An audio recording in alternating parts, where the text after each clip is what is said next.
Iya, Fadol Ustaz. Baik, ya. Mohon izin Ustaz, saya buka terlebih dahulu untuk acaranya. Bismillahirrahmanirrahim. Assalamualaikum warahmatullahi wabarakatuh. Waalaikumsalam warahmatullahi wabarakatuh. Alhamdulillahilladzi bi ni'matihi tatimmus shalihat wa bi fadlihi tatanazzalu khairat wa bi taufiqihi tahaqqaqul ghayat. Asyhadu an la ilaha illallah wahdahu la syarika lahu wa asyhadu anna Muhammadan abduhu wa rasuluhu la nabiyya ba'dah. Rabbi shrah li sadri wa yassir li amri wahlul 'uqdatam min lisani yafqahu qawli amma ba'd. Rabbi zidna ilman warzuqna fahman. Allahumma nas'aluka ilman nafi'an wa rizqan thayyiban wa amalan mutaqabbalan. Amin ya Allah ya rabbal alamin. Alhamdulillah, segala puji bagi Allah, salawat serta salam kepada junjungan Muhammad kita, Nabi Muhammad sallallahu alaihi wasallam, kepada keluarganya, sahabatnya, dan insya Allah mudah-mudahan Allah turunkan berkah ridhonya kepada kita semuanya yang selalu mencintai Rasulullah dan mengikuti segala sunnahnya. Amin ya Allah ya rabbal alamin. Alhamdulillah, di pagi yang cerah ini yang insya Allah berkah setelahnya kita melaksanakan sholat subuh berjamaah di masjid, setelah kita melakukan tilawah, mungkin bahkan insya Allah yang tahajud. Alhamdulillah kita lanjutkan dengan acara yang selalu kita lakukan, kegiatan yang selalu insya Allah mudah-mudahan diistiqomahkan. Allah berikan kekuatan untuk menjalankannya dengan istiqomah, yaitu majelis subuh. Dan terima kasih kepada yang sudah hadir, kepada yang kami hormati, Ketua PC Al-Irsyad Al-Islamiyah Kota Bandung beserta jajarannya, WLPP beserta jajarannya, asatiz, para jamaah, dan alhamdulillah juga Al-Ustadz dan Al-Fadil, Ustadz Yadi Armiadi, alhamdulillah juga sudah hadir. Terima kasih Ustadz. Mudah-mudahan bisa membimbing kami yang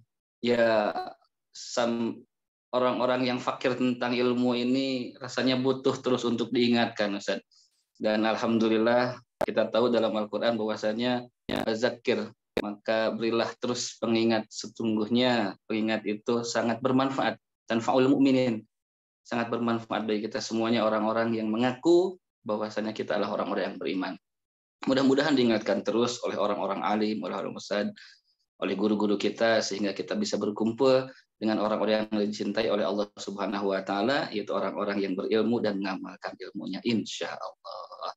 Alhamdulillah, terima kasih juga kepada jamaah yang sudah hadir dan menyempatkan waktu, baik itu dari keluarga besar Al-Irsyad ataupun dari luar. Mudah-mudahan ini adalah edisi yang spesial Ustaz, karena ini edisi ke-100. Nah, mantap ini. Sudah 100 kita pertemuan. Alhamdulillah. Dan pas dengan momen Idul Adha sebentar lagi, dengan tema kita adalah amalan-amalan utama di bulan Zulhijjah. Wah, rasanya mantap sekali ini di edisi yang ke-100 dengan tema yang sangat luar biasa, momennya juga yang mantap dan luar biasa. Mudah-mudahan dengan amalan-amalan yang akan kita kupas mungkin insya Allah kita juga bisa yakin mengamalkannya dalam keseharian. Insya Allah, amin ya Allah ya rabbal alamin. Untuk lebih berkah, mari kita ucapkan terlebih dahulu Bismillah bersama-sama. Bismillahirrahmanirrahim. Dan kita murojaah terlebih dahulu surat Al-Kautsar. Ta'awuz bareng-bareng. A'udzu billahi minasyaitonir rajim. Bismillahirrahmanirrahim. Inna a'tainakal kautsar fashalli li rabbika wanhar. Inna syani'aka huwal abtar. Sadaqallahul azim. Mudah-mudahan pengingat dan juga kita bacaan surat kita Al-Kautsar yang pendek tapi bermakna sangat dalam, yang insya Allah cocok temanya dengan apa yang akan kita kupas hari ini. Mudah-mudahan terus menjadikan salah satu tabungan kita di dunia dan di akhirat. Amin ya Allah ya rabbal alamin. Dan insya Allah selama 1 jam ke depan kita mungkin seperti biasa Ustaz, ada 2 sesi yang akan kita bagi. Yang pertama adalah pemaparan tentang materi.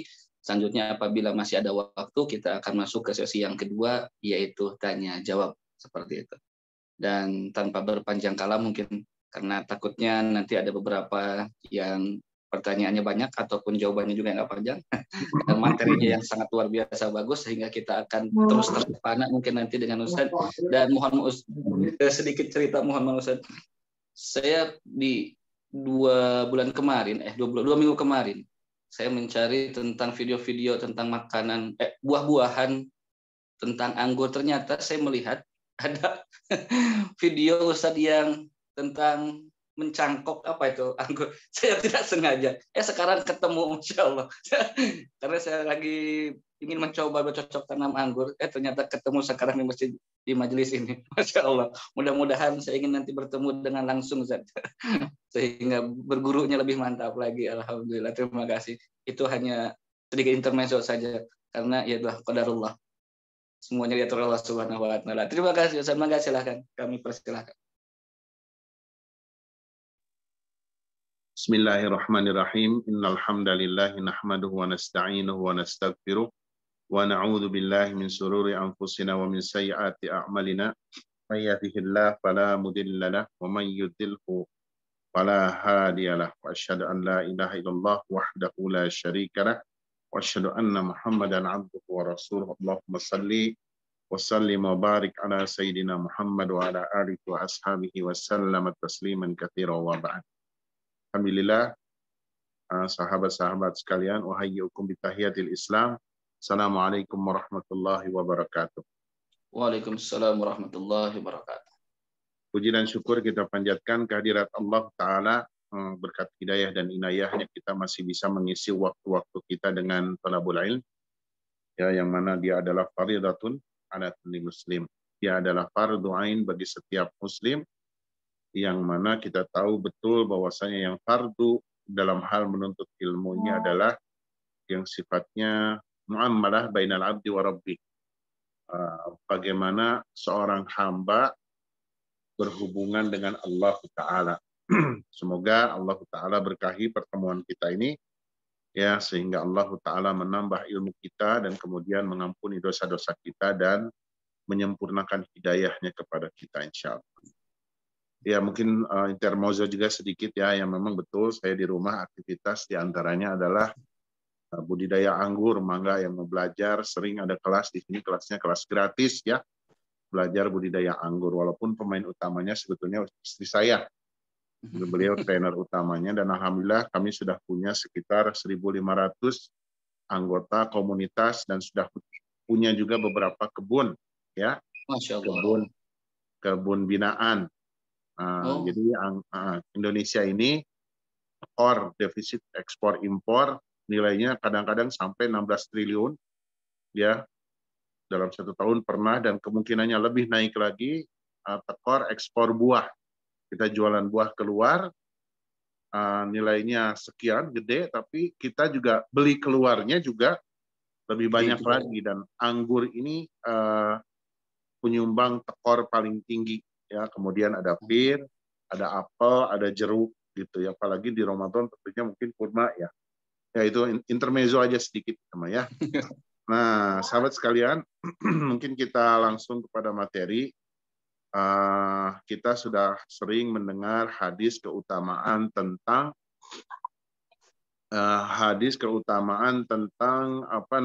tentang 10 hari Dzulhijjah gitu ya. 10 hari Dzulhijjah, dan ya, Rasulullah Shallallahu Alaihi Wasallam bersabda, "Ma min ayamin al-amal salih fiha ahabbu ilallahi min hadhihi al-ayam." Yani ayam al-ashr. Qalu ya Rasulullah, wala al-jihadu fi sabilillah? Qal, wala al-jihadu fi sabilillah illa rajulun kharaja binafsihi wa malihi falam yarji min dzalika bisyai'. Ini hadis yang masyhur di dalam kitab-kitab sahih, yang artinya tidak ada satu amal saleh yang lebih dicintai oleh Allah melebihi amal saleh yang dilakukan pada hari-hari ini, yaitu 10 hari pertama bulan Dzulhijjah. Ya. Para sahabat bertanya, walaupun jihad fisabilillah?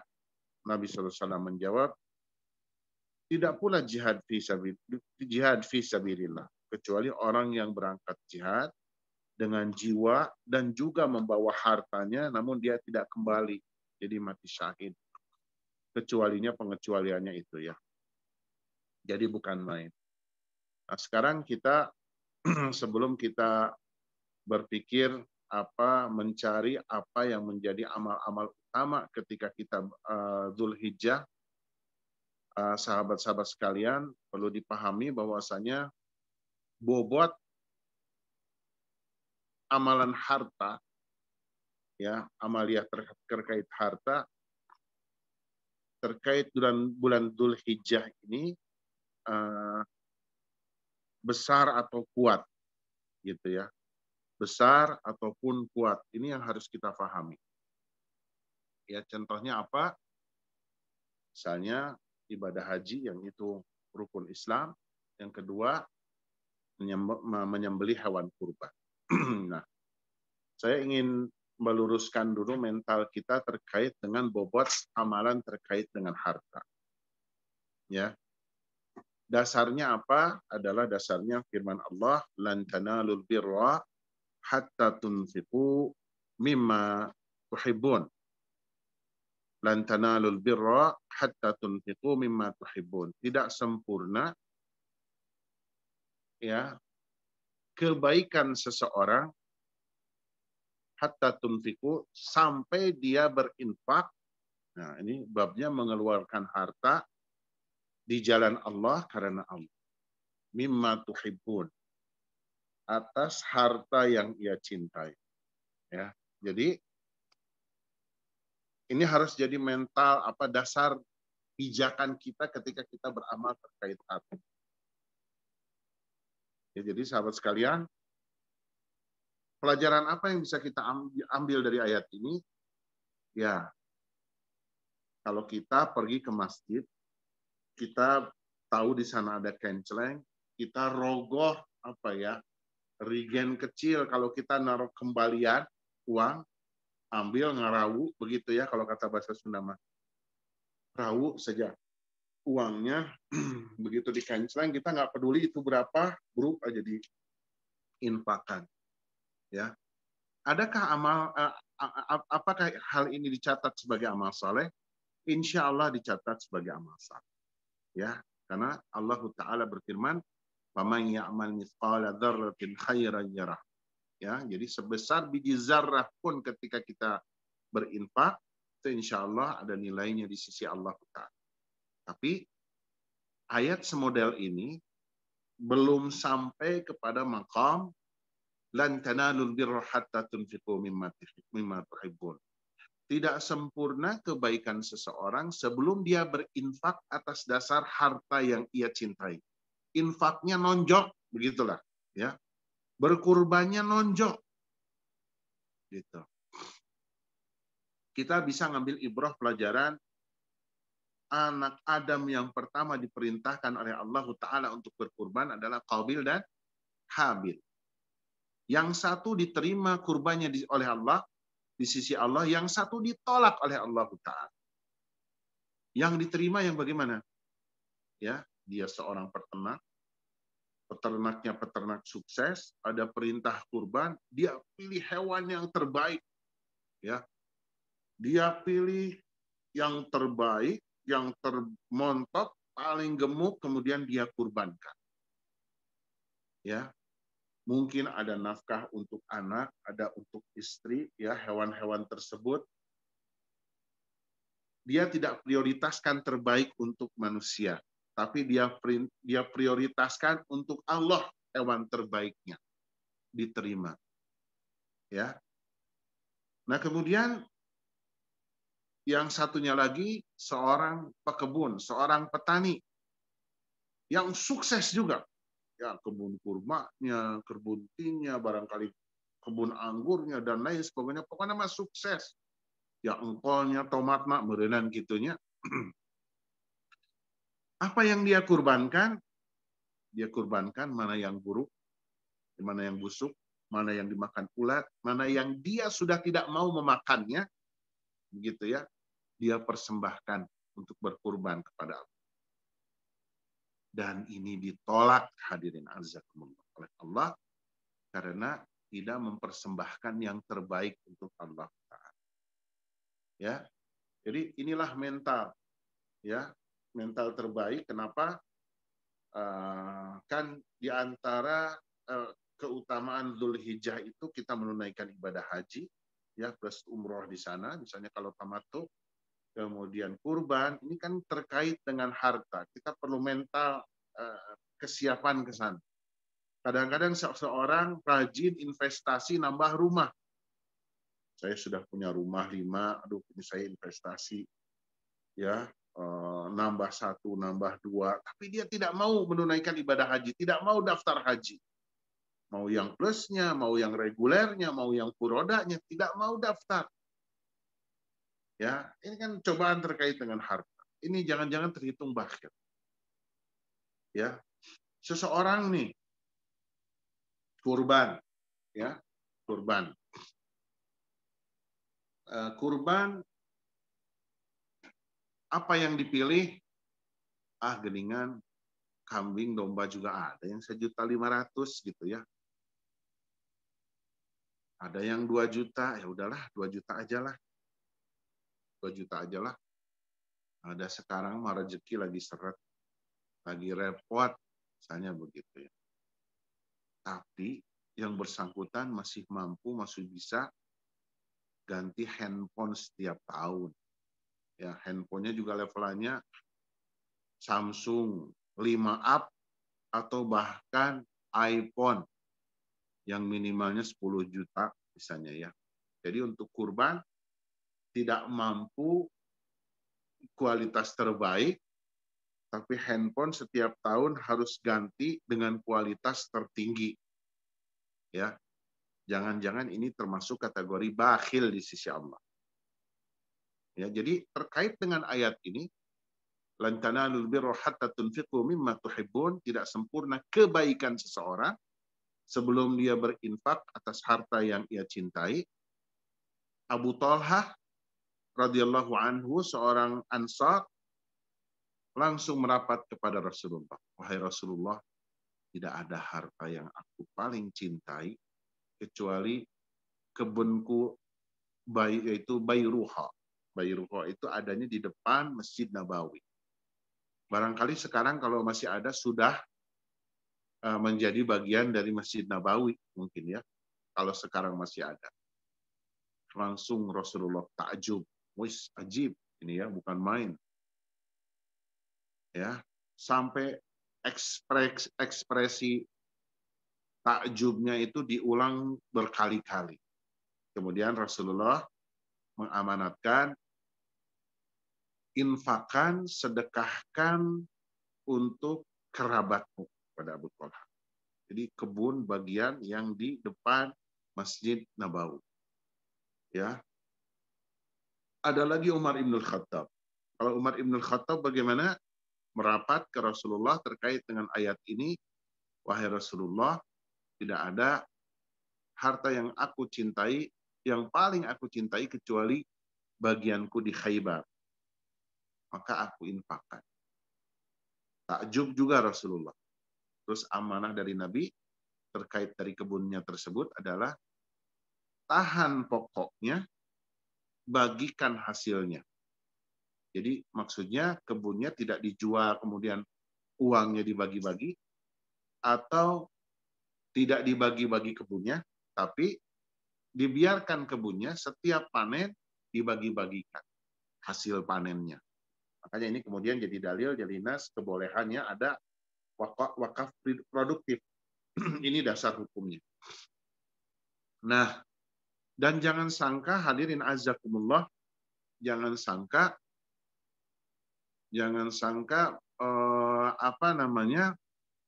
harta kita itu akan habis dengan kita berinfak dengan seperti itu ya.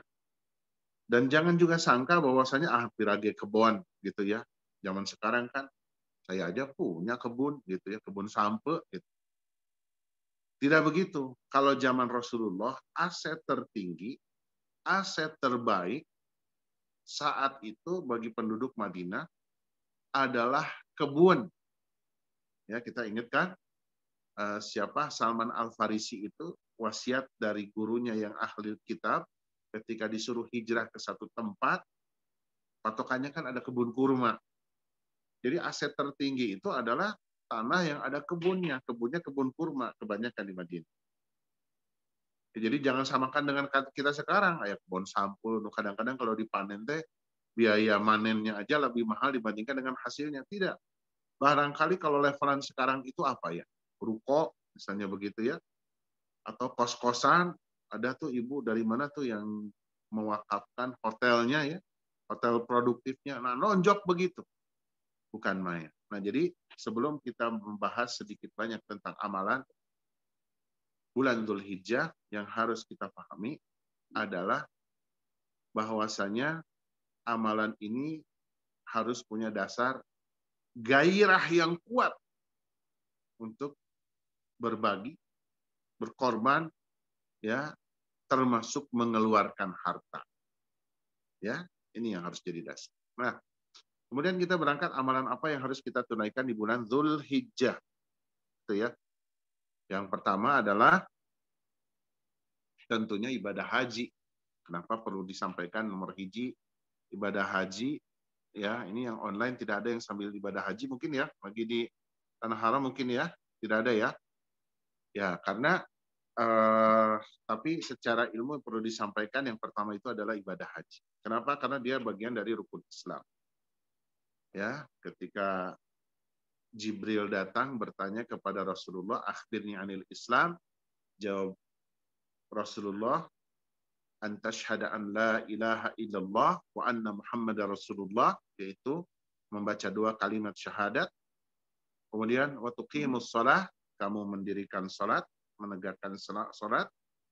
Wa tasuma Ramadan, saum Ramadan. Kemudian apa? Antashhada an la ilaha illallah wa anna Muhammadar Rasulullah wa tuqimus shalah wa tu'tiyaz zakah, bayar zakat. Ya, bayar zakat. Yang ketiga, kemudian watasuma Ramadan, saum Ramadan, wa tahujjal baita in istata'ta ilaihi sabila. Ya. Jadi dan bagi orang Indonesia apalagi ya, bahkan termasuk bagi orang Timur Tengah sekalipun, harta yang dikeluarkan ketika untuk ibadah haji itu ya sangat besar. Hanya tadi ya basisnya itu ya kita harus ya mau gitu ya, bukan dalam rangka memperkaya orang-orang Saudi gitu ya, tapi itu adalah bagian dari ibadah bahkan rukun Islam. Ya, kan barangkali saya mereview sedikit rukun itu apa sih? Al-arkanu fi syai' gitu ya.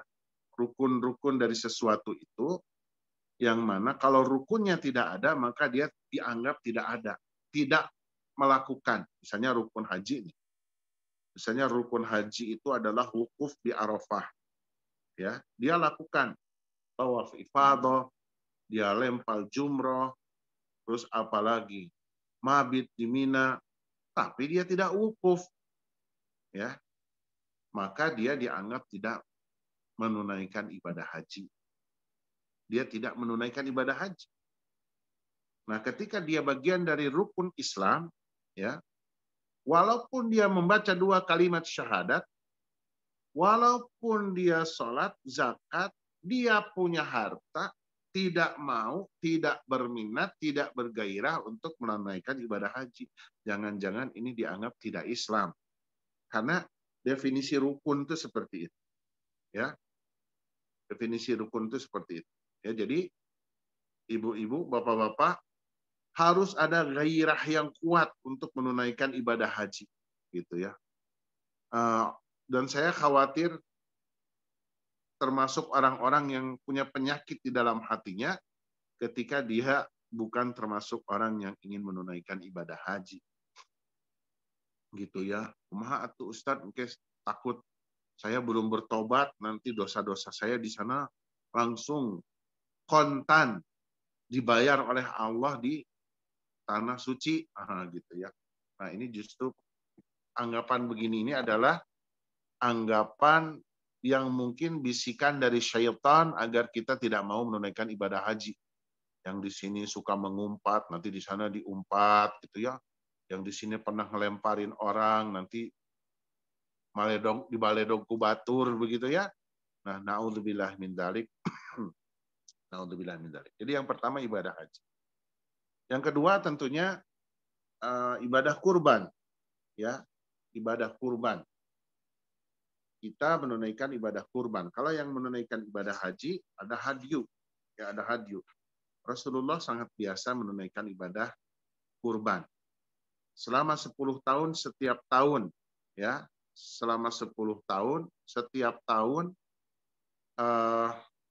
Rasulullah menunaikan ibadah kurban. Jadi sepanjang hayatnya, gitu ya. Jadi kalau yang tadi saya mengutip biasa ganti handphone, mewajibkan ganti handphone setiap tahun, nah kalau Rasulullah mah sudah pasti berkurban. Apa hewannya? Hewannya ditegaskan oleh Rasulullah 3 saja. Dan semuanya pernah dicontohkan ya, karena mohon maaf banyak masyayikh gitu ya, ustadz-ustadz besar termasuk di Indonesia yang mengatakan, menyampaikan yang afdol itu kurban itu adalah kambing. Kenapa? Karena Rasulullah Nabi Ibrahim pun digantinya dengan gibas. Rasulullah pun ketika di Madinah kurbannya dengan kambing, dengan domba, tanpa mengurangi rasa hormat. Sejauh yang saya pahami Rasulullah mencontohkan semuanya. Rasulullah ketika haji wada, diriwayatkan di dalam Sahih Ibnu Hibban, ya, beliau menyembelih 100 ekor al-hadyu, kurban, ketika menunaikan ibadah haji dengan kategori yang disembelihnya itu adalah unta, bukan kambing, bukan domba. Bukan domba kambing tidak afdol, sama juga Rasulullah mencontohkan ya. Tapi saya ingin meluruskan bahwasanya persepsi yang terbaik itu adalah kambing. Tidak, Rasulullah 100 ekor, bayangin. 63 ekor disembelih oleh Rasulullah langsung. Ya, sisanya oleh Ali bin Abi Thalib disembelih. Kalau kalau 1 ekor unta itu berbanding dengan 7 ekor domba, berarti kalau 100 itu 700 ekor domba begitu ya, kambing ya. Gitu. Sapi pun pernah diriwayatkan di dalam Sahih Muslim dan lain sebagainya. Jadi menurut hemat kami tidak ada perkataan tegas dari Nabi gitu ya, bahwasanya menyembelih kambing, domba itu lebih afdol dibandingkan dengan sapi, walaupun 1/7 ya, dibandingkan dengan unta. Tidak ada perkataan yang tegas. Cuma di Madinah Rasulullah betul seringnya adalah kambing, ya. Tapi tadi sekali pukul kurbannya Rasulullah bukan punya para sahabat, punya beliau sendiri. 100 ekor unta ketika ibadah haji, ya. Itu ya, wallahu a'lam. Tentunya kita sama-sama belajar. Kenapa ini perlu didudukan? Ya, kadang-kadang situasi dan kondisi kita harus melihat kebermanfaatan, ya, kebermanfaatan. Siapa yang lebih banyak menerima, siapa yang lebih sedikit, apa yang dikurbankan, itu ya. Nah, ini yang kedua. Jadi tadi yang pertama haji, kedua adalah kurban. Yang ketiga adalah saum Arafah. Ya. Saum Arafah, bahkan bukan hanya saum Arafah, Rasulullah diriwayatkan memperbanyak saum dari awal Zulhijjah.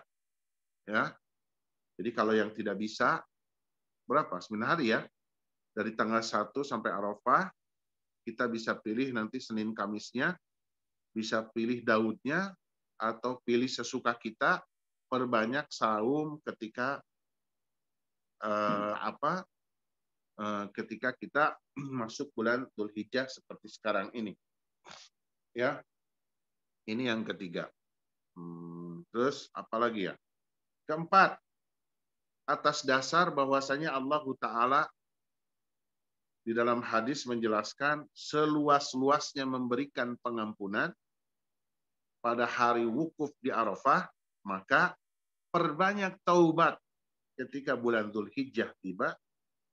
Khususon ya di awal, khususannya lagi adalah ketika waktu-waktu wukuf. Banyak-banyak taubat, banyak-banyak istighfar, ya, banyak-banyak istighfar, taubat kepada Allah Tabaraka wa Ta'ala. Ya, jadi ini apa tadi ya, perbanyak.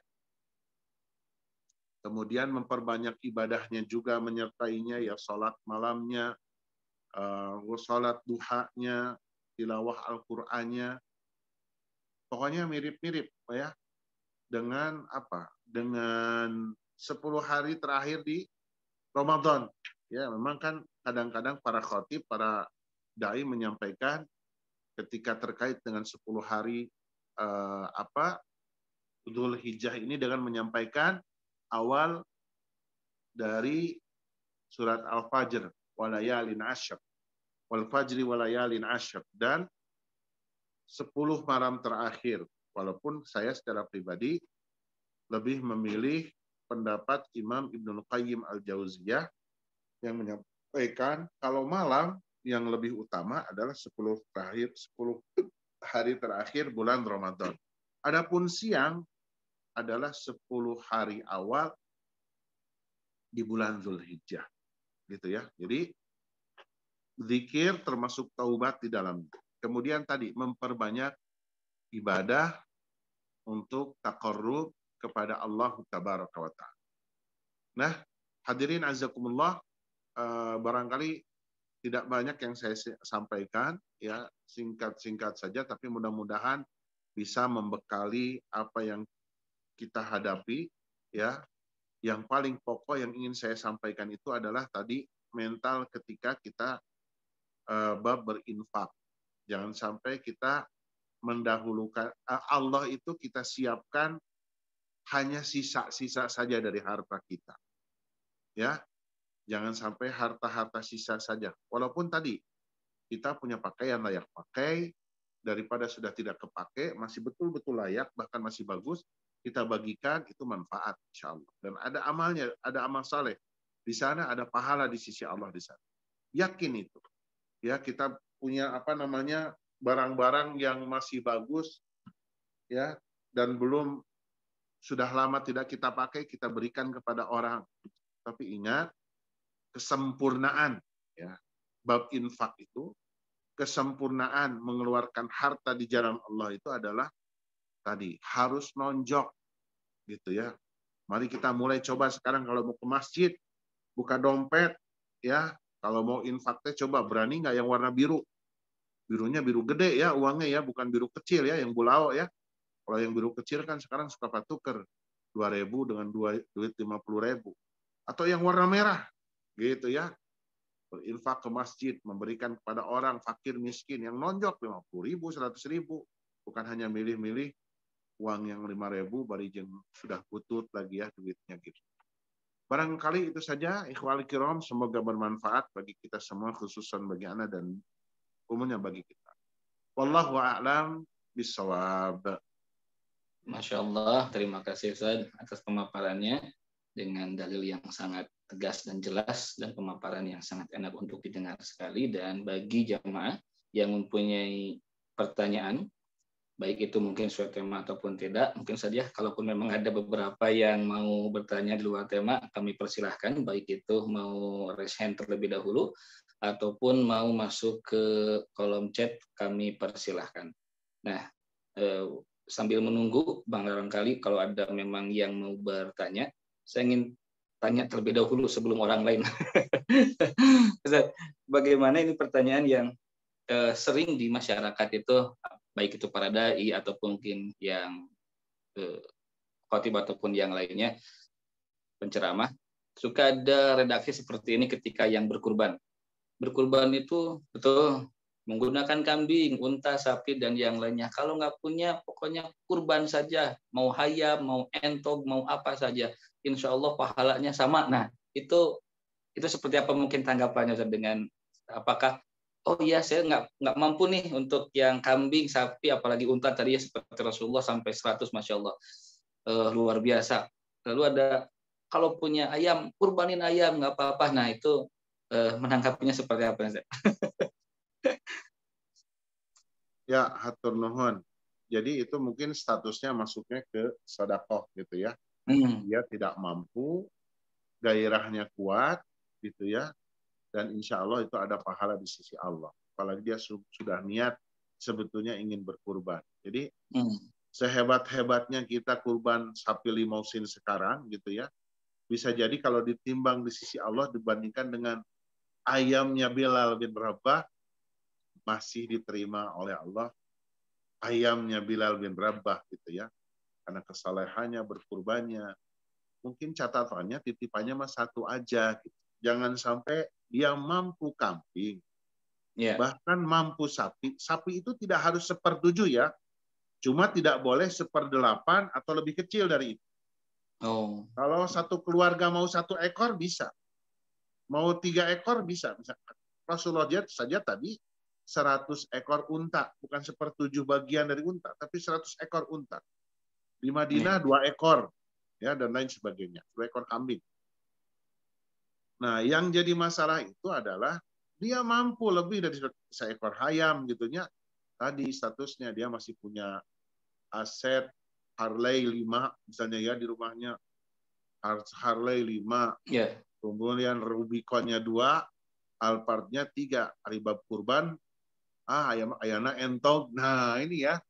Ini jangan-jangan seperti ibarat perbandingan tadi, 2 anak Adam yang kurbannya tadi diterima di sisi Allah dan yang ditolak, Qabil dan Habil gitu. Sebetulnya itu saja ya.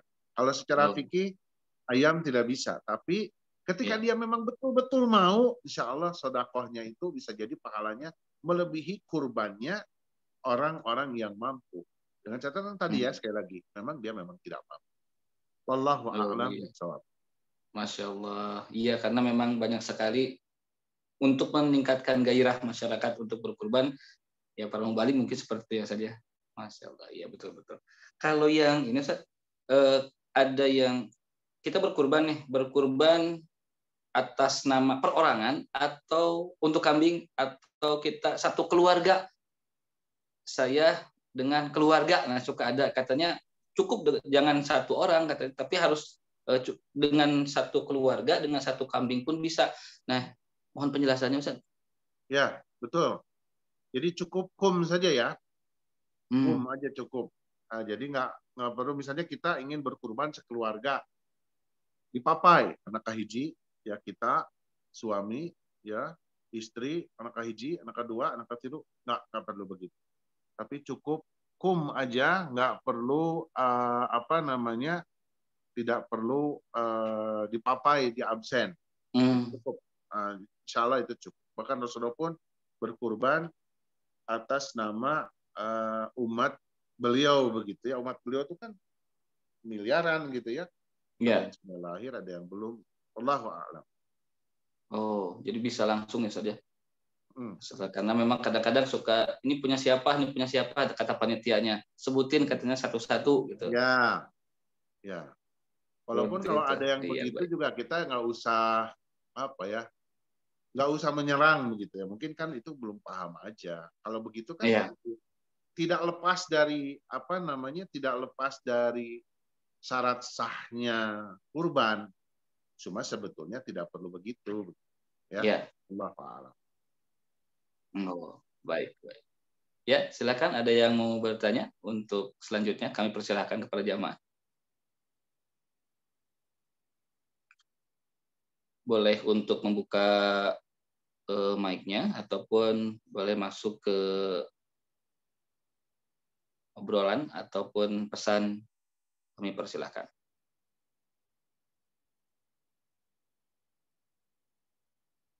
Ya, kalau tidak ada, kita tunggu sebentar lagi Ustaz, karena memang raise hand ya, jika ada orang yang bertanya kami persilahkan langsung.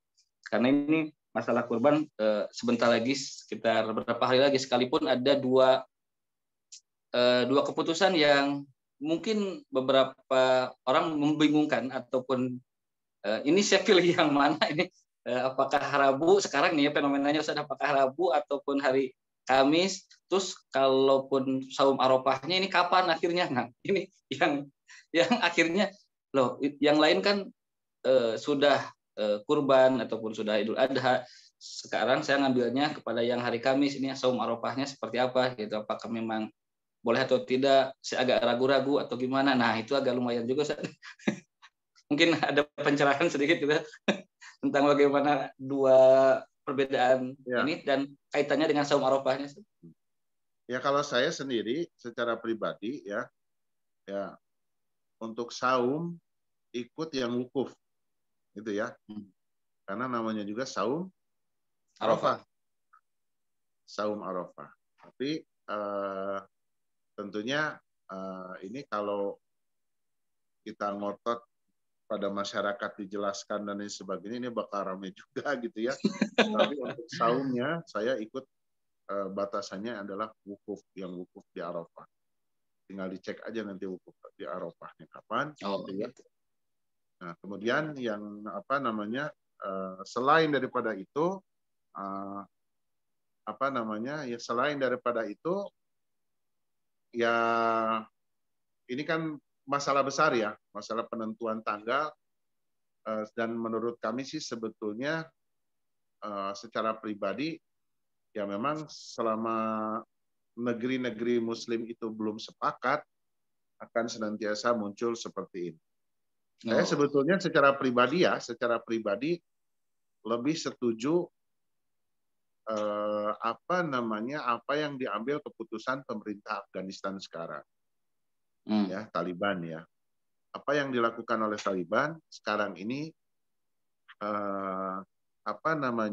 beliau mereka tidak menetapkan awal bulan itu lewat hisab, tapi lewat hilal. Sama seperti di Indonesia lah. Sama persis dengan seperti yang keumuman di Indonesia. Tapi ketika hilal tidak terlihat, maka untuk di tempat di situ digenapkan bulan untuk 30 hari. Dengan catatan, lihat di Ahlul Makkah. Gitu ya. Saya sebetulnya lebih nyaman seperti ini. Tapi kan ini ada ijtihad pemerintah. Insya Allah mudah-mudahan nilainya. Jadi sebelumnya, kenapa? Karena Masjidil Haram itu pusat Islam di sana gitu. Yeah. Bukan pemerintah Saudi jadi konteksnya ya. Yeah. Bukan pemerintah Saudi, tapi pusat Islam itu adalah Ka'bah. Ka'bah di sana. Ya. Tapi mudah-mudahan insya Allah apa yang kita amalkan, apa yang kita kerjakan, mudah-mudahan ijtihad yang dilakukan oleh pemerintah setidaknya nilainya 1 kalau salah, dan insya Allah kalau benar nilainya 2. Wallahu a'lam. Tampaknya ada yang bertanya ya? Iya betul. Ini ada 2 pertanyaan. Yang pertama tentang Assalamualaikum Ustaz. Mau tanya, salah satu sunnah dari yang berkurban adalah tidak memotong kuku. Apa hikmah dari sunnah tersebut? Mungkin ada hikmahnya Ustaz? Ya. Silakan. Wallahu a'lam. Ya. Sebetulnya saya dalam posisi 50-50. Ini sebetulnya masalah ikhtilaf ya. Ini masalah ikhtilaf. Kalau almarhum Kiai Haji Ali Mustafa Ya'qub, beliau menjelaskan yang dimaksud memotong kuku, rambut dan lain sebagainya adalah hewan kurbannya, gitu ya, bukan kurbannya. Gitu. Hadisnya maksudnya itu adalah seperti itu. Tapi banyak ulama-ulama masyayikh menjelaskan bagi pekurbannya tidak memotong kuku, tidak ngurun kumis dan lain sebagainya. Saya dalam posisi 50-50 gitu ya. Dan yang kalau toh melihat para imam-imam mazhab bukan syarat sahnya kurban. Ya, kalau misalnya orang kita motong kuku nih gitu ya. Wah, jadi tidak sah kurbannya, tidak begitu. Ya, bukan syarat sah, bukan rukunnya itu tidak boleh motong kuku gitu ya. Hanya mungkin keutamaan dan lain sebagainya. Tapi tadi saya dalam posisi terhadap ikhtilaf ini 50-50 gitu ya. Antara yang tidak boleh segala dipotong itu pekurbannya atau hewan kurbannya. Karena di antara pembahasan Imam Mazhab kalau yang dimaksudnya itu adalah hewan kurban adalah nanti bagaimana? Kan itu kan sama dengan adab orang ibadah haji gitu ya. Iya. Tidak boleh jima. Nah, kemudian kita yang kurban di Indonesia gimana? Saya berkurban berarti tidak boleh jima juga dengan istri, kan bakal riweuh deui gitu ya. Wallahu alam. Tapi ini 50-50 saya. Jadi saya tidak bisa menjawab lebih daripada itu. Wallahu alam. Iya. Masya Allah. Terima kasih Ustaz. Dan selanjutnya ini, bagaimana kalau mau berkurban tapi masih mempunyai hutang, Ustaz? Jadi mana yang dahulukan terlebih dahulu, lalu ini bagaimana yang berkurban secara iuran atau patungan yang satu kambing misalnya, seperti yang dilakukan di sekolah atau beberapa ya komunitas. Jadi kita udunan terlebih dahulu, beli satu kambing, lalu berkurban. Nah, seperti itu gimana? Yang pertama tentang masalah apakah hutang terlebih dahulu atau bagaimana, dan tentang berkurban yang secara iuran. Itu gimana, Ustaz? Ya. Jadi pertama berhutang ya. Iya, betul. Sebetulnya begini. Kalau hutangnya belum jatuh tempo, ya, gitu ya. Kalau hutangnya belum jatuh tempo, kurban we heula, gitunya. Tapi kalau sudah jatuh tempo, udah janji kita mau kembali ini, gitu ya. Nah, ini mungkin wallahu alam dahulukan bayar utang gitu, karena udah jatuh tempo. Kalau belum jatuh tempo ya misalnya saya mau kurban nih, tapi saya punya utang. Utangnya kapan? Bulan Desember. Itu kemarin bos buah variam kurban we eta mah gitunya. Kecuali misalnya dia ya udahlah saya ada pada kurban, uangnya di kurban, saya bayarin dulu utang. Ternyata enggak juga. Menurut pendapat saya, kalau hutangnya belum jatuh tempo, masih oke kita mendahulukan kurban. Ya, kecuali sudah jatuh tempo. Itu yang terus kemudian tadi apa namanya? Yang patungan, Ustaz. Yang patungan. Patungan. Patungan itu sebetulnya masuknya sedekah ya, tidak masuk kurban. Batasannya tadi kalau kambing satu orang satu, ya kemudian apa namanya? Kalau sapi 1/7, kalau unta ada yang bilang 1/7, ada yang bilang 1/10. Tapi yang namanya di luar itu adalah patungan itu, yaitu budaya yang bagus, menimbulkan gairah semangat orang untuk berkurban, dan itu it's okay, nggak masalah, tapi tidak masuk kurban. Itu. Oh iya, ya. Maksudnya ke sedekah Ustaz ya. Sedekah. Dan ini yang terakhir pertanyaannya, insya Allah karena sudah masuk di waktu yang terakhir, yaitu tentang dari Bapak Rahmat Haji, yaitu Assalamualaikum Ustaz, ingin bertanya, bolehkah orang yang berkurban mengambil bagian-bagian hewan kurban dengan keinginan orang berkurban itu sendiri? Nah, itu gimana Ustaz? Ya. Jawabannya singkatnya aja langsung ya, boleh. Ya. Gitu ya. Boleh ya? Jawabannya boleh. Request berarti saja. Ngan ulah teuing-teuingan gitu ya ngukurnya. Jadi pembagian sepertiga itu sebetulnya ijtihad para ulama. Sepertiga untuk sedekah fakir miskin, kemudian sepertiganya lagi untuk apa namanya? Untuk kerabat walaupun tidak fakir miskin, tetangga, sepertiganya lagi untuk dirinya. Dan itu ijtihad. Sebetulnya lebih dari itu juga boleh. Ngan ulah teuing-teuingan we gitunya. Saya mau kurban 1 ekor sapi, Bapak minta apa? Ya, saya minta paha 4 gitu ya. Terus apa misalnya saya juga senang buntut sama dan hulu ya. Jadi iganya aja sama saya. Pokoknya untuk posisi kadutna we hunkul. Nah, itu ya. Teuing-teuingan misalnya kalau gitu mah ya. Oh, boleh baca saja, aman ya. Sebetulnya boleh, ya boleh. Tapi ya tadi ya, kita tahulah adab. Kita tahulah adab dan etikanya. Ya, wallahu a'lam. Baik, alhamdulillahirobbilalamin. Terima kasih. Alhamdulillah kita sudah masuk ke dalam penghujung waktu di acara Majelis Subuh yang edisi 100 dengan amalan-amalan utama di bulan Dzulhijjah. Yang alhamdulillah jadi sudah kita dengar ada ibadah haji, kurban, saum Arafah, perbanyaklah taubat dan amal-amalan soleh sesuai dengan apa yang selalu kita lakukan di 10 hari terakhir di bulan Ramadan. Alhamdulillah. Untuk yang terakhir Ustaz, mohon berkenan di penghujung majelis ini kiranya untuk memimpin doa. Mudah-mudahan kami bisa mengamalkan apa yang sudah kita dapatkan dan kami dapatkan di sini, Ustaz. Oke. A'udzubillahi minasyaitonirrajim. Nastaghfiruka ya Allah, nastaghfiruka ya Allah, nastaghfirullahal azim. Allahumma salli wa sallim wa barik ala sayyidina Muhammad wa ala ali Muhammad. Ya Rabbana lakal hamdu kama yanbaghi li jalali wajhika wa 'azimi sultanik. Allahumma ighfir lana dhunubana wa liwalidayna warhamhuma kama rabbayana shighara. Allahumma ighfir lil muslimina wal muslimat, mu'minina wal mu'minat, al ahya'i minhum wal amwat. Allahumma rahmataka narju fala takilna ila anfusina tarfat 'ain wa aslih lana sya'nana kullah la ilaha illa anta. Ya Allah, ya Karim, ya Rahman, ya Rahim, ya Dzal Jalali wal Ikram. Inilah kami yang bersaksi tiada ilah selain Engkau ya Allah. Kemudian kami bersaksi bahwasanya Muhammad adalah hamba dan Rasul-Mu ya Allah. Kemudian kami bersaksi bahwasanya kami adalah hamba-hamba-Mu yang penuh dengan lumuran dosa ya Allah. Ya Allah, ya Karim, ya Rahman, ya Rahim. Tiada kami bersaksi bahwasanya kami adalah orang-orang yang penuh dengan dosa ya Allah. Kecuali saat ini, detik ini pun kami mengemis ampunan-Mu ya Allah. Kami meminta ampunan dan belas kasihan-Mu ya Allah, ya Rahman, ya Rahim. Ya Allah, ampunilah dosa-dosa kami ya Allah. Janganlah dosa-dosa kami membuat kami tidak bisa menatap wajah-Mu kelak di surga-Mu ya Allah.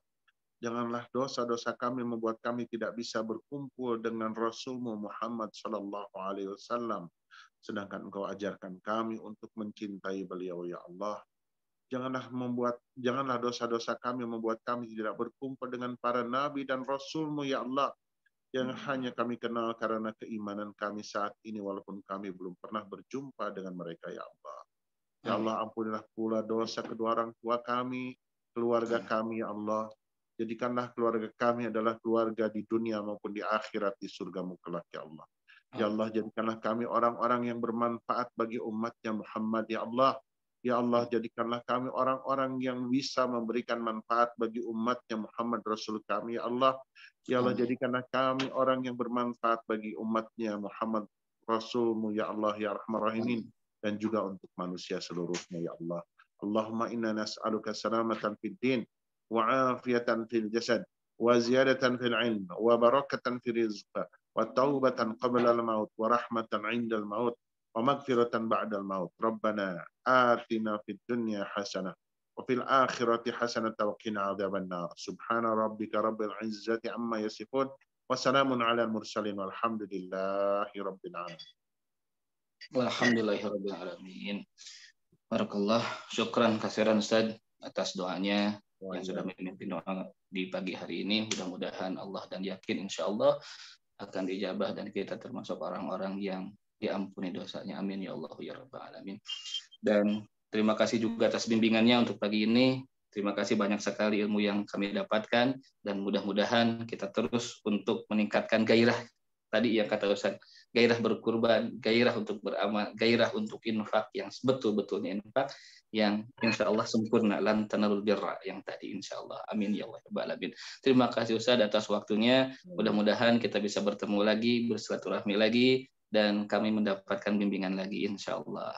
Dan terima kasih juga kepada seluruh jamaah yang hadir pada saat ini di Masjid Subuh, yang insya Allah yang selalu dan mudah-mudahan terus kita lakukan di pagi, setiap pagi subuh ya, subuh di setiap hari Sabtu insya Allah. Terima kasih kepada Majelis Dakwah dari Alisada Islamiyah, dan juga kepada Saum Mirja juga dan yang lainnya yang telah dan selalu mendukung dan support di acara Majelis Subuh ini. Itu saja yang saya sampaikan sebagai MC, dan kami mohon maaf apabila ada beberapa hal yang kurang berkenan. Saya Fajar Rahmanuddin, terima kasih. Mohon pamit, Ustaz, hatur nuhun. Insya Allah akan bertemu lagi. Enggak.